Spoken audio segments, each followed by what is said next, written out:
falo para você, te faço um desafio. Comece a viver o que nós vamos falar aqui hoje. Se não der resultado, abandona. Quantas coisas na vida, né? Quem nunca começou um regime e não deu certo? Mas tenta esse. Eu acredito que você vai ter grandes resultados. Ele vem e fala assim, ó, olha só o homem, cultivar. O que é cultivar?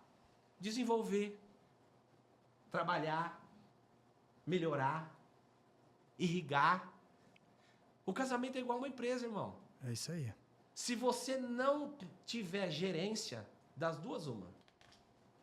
Ou ele fecha, ou ele abre concorrência. E é por isso que hoje a gente vê tantos divórcios. Porque a cabeça do lar, que é o homem, ele não está cuidando desse jardim. É ele que tem que cultivar. Nós estamos transferindo isso para a mulher. Então, para você, homem, que talvez acha que a estrutura de alegria da casa, de cultivar, deixar aquele jardim bonito, é da tua esposa, não é. A Bíblia vai falar que quem tem que cultivar para que as flores nasçam é você. E ele vem falar, olha outra responsabilidade, guardar. E aqui nós vamos poder entrar dentro de uma gama de situações do que é guardar. Ué, mas então, guardar, às vezes você fala assim, ó, guarda isso para mim, porque é uma relíquia. Então você como marido, você tem que guardar aquilo que tem lá dentro. Você não pode deixar exposto, vulnerável o teu casamento. Vulnerável a quê? Ao teu eu, à concupiscência da carne, a uma proposta diferente, a procrastinação, a você não querer acordar cedo, sabendo que a motivação daquilo é você ser o provedor da sua casa. É isso. Então você guardar é você olhar aquilo e falar, não, eu preciso guardar com zelo. É fazer o meu melhor, não é, Átila? O que você pensa disso? Cristiano, eu tenho uma convicção que o homem tem que ser o provedor e o homem tem que ser o cabeça da casa. Mas hoje distorceram essa palavra entre ser cabeça e ser provedor. Por quê? Inclusive dentro da igreja, talvez. Exatamente. É isso. Existe até um julgamento. Existe hoje muitas informações que colocam num patamar de igualdade. Não é que um é melhor e não é que o outro é pior. Não é que um é submisso. Não, existe o quê? Existe uma hierarquia. Então, os casamentos, eu vejo que os casamentos não estão durando. E os casamentos estão em conflito. Por quê? Porque não existe uma visão de hierarquia com o papel do homem. Aí entra feminismo, aí entra machismo, entra uma distorção de visão. Eu queria que você falasse sobre ser o provedor e sobre ser o cabeça da casa, o cabeça do casamento e o provedor do casamento. Que não tem a ver com dinheiro só, né? Então, assim, tudo vai começar para aquele que crê na direção que Deus nos dá. Então, olha só, ele vai falar aqui, ó, no versículo 9. Do solo o Senhor Deus fez brotar todo tipo de árvores agradáveis à vista e boas para o alimento. E também a árvore da vida no meio do jardim e a árvore do conhecimento do bem e do mal. Uhum. Deus dá uma direção para o homem e diz...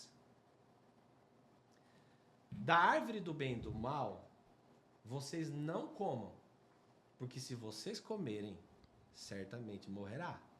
Uhum. Então nós temos no centro uma árvore que leva à vida e uma árvore que leva à morte. Então o que acontece? A dificuldade não é o machismo e o feminismo. A dificuldade é viver na direção que Deus dá. É isso. Porque, Átila, essa resposta sua é simples. Se você pega um avião, que você sabe que o piloto ele é treinado, e você sabe que ele vai chegar do outro lugar, pode ter turbulência, não pode? Pode. Pode ter pane, pode? Pode. Mas você concorda que aquela pessoa está capacitada para aquilo? Boa. É perfeito. Então eu não quero saber se é machismo ou feminismo, eu quero saber, eu sei a direção que eu estou indo? Aquilo foi Deus que tem plantado no meu coração?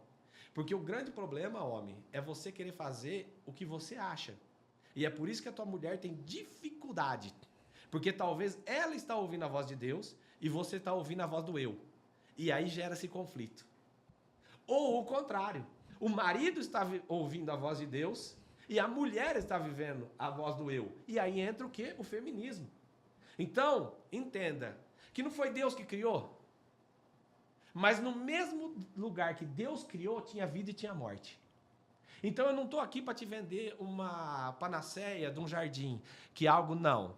No jardim que Deus criou, tinha uma direção para a vida e uma para a morte. E para você quebrar o machismo e o feminismo, ele fala o seguinte: não coma da árvore do bem e do mal. Daniel, você sabe o que isso significa? Eu quero te ouvir. Que do bem e do mal é o seguinte, é o nosso juízo sobre as coisas. Uau. Então, se eu tiver certo e quiser prevalecer certo, eu posso comprometer meu casamento. Uhum. Então, quando eu não quero saber se o bem ou o mal prevalece, eu escolho a vida. Perfeito. Se a mulher está certa, mas ela não quer prevalecer, ela quer se submeter à vontade de Deus, ela escolhe a vida. Então, no teu casamento, para de comer da árvore do bem e do mal. Deus te deu essa capacidade porque a gente vive no pecado. É lógico que tem lógica que você vai saber que você está certo. Mas aquilo vai mudar a situação ou vai piorar? É a hora de discutir aquilo? Você está tendo sabedoria para se fazer prevalecer como cabeça ou como auxiliadora? Então, por isso que eu estou te falando que aqui é um caminho que é de fé, irmão. Não é uma coisa construída pelo raciocínio da alma, mas revelada pelo Espírito. Perfeito. E isso é um caminhar. Fala, Daniel. Você está batendo num ponto que realmente é o grande problema oculto dos casais. Porque muitas pessoas podem se separar alegando problema financeiro. Isso é uma questão, né? Existe uma máxima, né, uma pesquisa, um dado que diz o seguinte: os relacionamentos acabam por traição e depois acabam por falta de dinheiro, falta ou excesso de dinheiro. Isso é o que se diz. Só que é o seguinte, você está batendo no ponto que, para mim, me parece, eu queria a tua opinião, que é a origem de todos esses outros problemas, que é o egoísmo. Os casamentos acabam, os relacionamentos que sejam, por egoísmo. Quando um não abre a mão do que quer, do que acha, né, acaba... A árvore do bem e do mal, ela sempre vai te levar à morte. Então, quando eu falo, não, isso é bom para mim, ou isso é mal para mim, eu estou escolhendo a árvore da morte. Mas tudo que eu faço. Então, quando você coloca esses dois pontos, Daniel, que talvez sejam as duas coisas mais críticas hoje, que é o quê? É o adultério e é o problema financeiro. Antes de a traição acontecer, já traiu a direção de Deus. E antes do problema financeiro levar ao fim do casamento, você já perdeu a fé no Jeová Jireh, que é o Deus provedor. Porque imagina assim, imagina um pai, Daniel, que quer se revelar para um filho de maneira sobrenatural.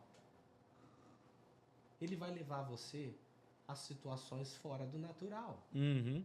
Então, se Deus quer se revelar ao Átila como Jeová Rafá, que é o Deus que cura, infelizmente, Átila, às vezes vem uma doença.